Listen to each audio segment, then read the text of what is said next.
tell us about your language learning experience. Starting from school, were you good at English specifically? Well, that's an interesting question.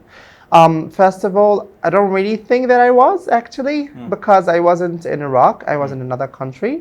And Where were you, please? I was in Egypt. And, they have started and they know how to make a simple sentence and they know the alphabet, which is something that I didn't even know it. So it was really hard for me.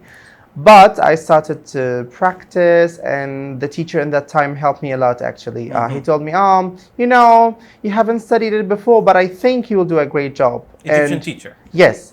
And because of his motivation, I just, kept being motivated and in a high spirit, and I kept practicing. And then I studied for 2 weeks, and then when the monthly exam just came, I had the best degree, the best mark, the best mark. It was so 17 out of 20. School in Egypt then? I completed my primary in the first year of secondary, and then I just came back to Iraq. So but I'm still very much appreciating, what he has told me, right, and all his support and his good work. Yeah. So then you went to college. Was English your first on the list, or?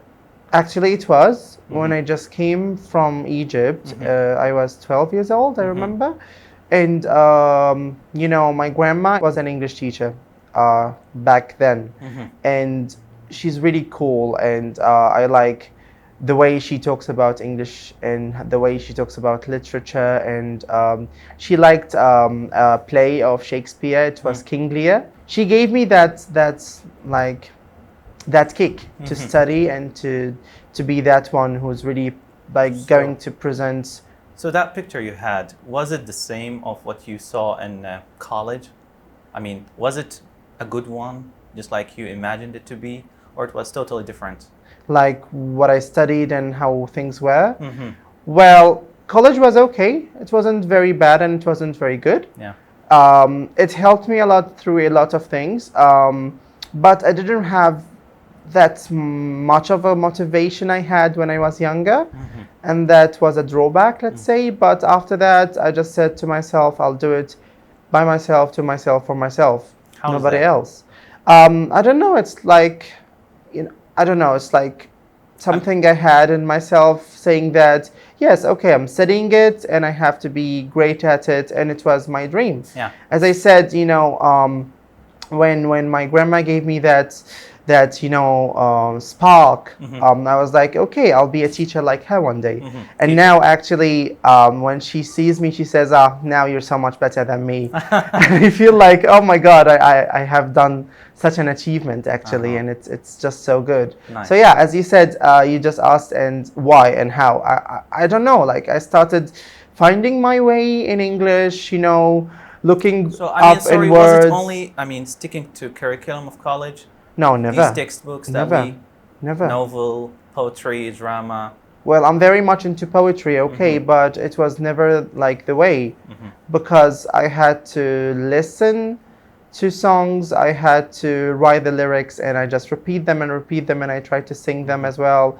It was so fun, and then I'm very much into cooking, so I try to watch cooking shows all the time.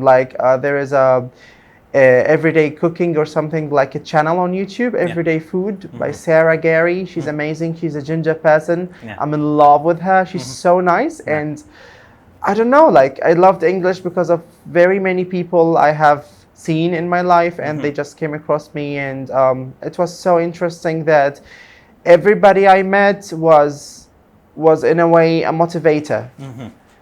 Or let's say, if it's not a motivator, at least he's not saying that I'm not helping, or I'm not I'm not an obstacle in your way. So things were smooth somehow, and that's why I guess I was the top on my class and the department. Nice. And so the number of the students, we were 120, and I was number one of these people. Nice. Yeah. So why do most students or even people complain?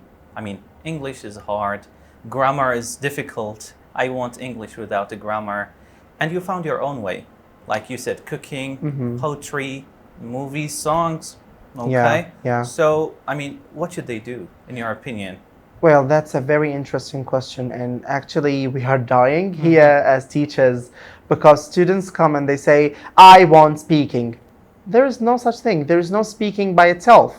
It has to be speaking, reading, listening, and writing. If it's like not this whole package, then you will miss something, and then you will have a problem, and then you will not be as fluent and as free as we want you to be. That's right.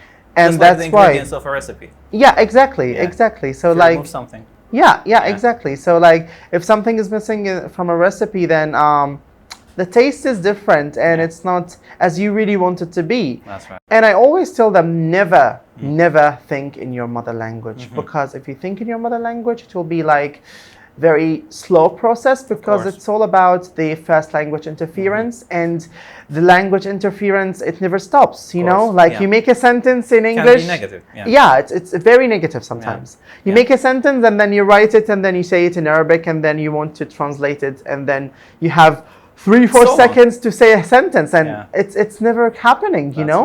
right. Yeah. Oh. So that's why you just have to try to find your way. Some people like to listen, some people like to write, some people like both. So try to have like a whole package.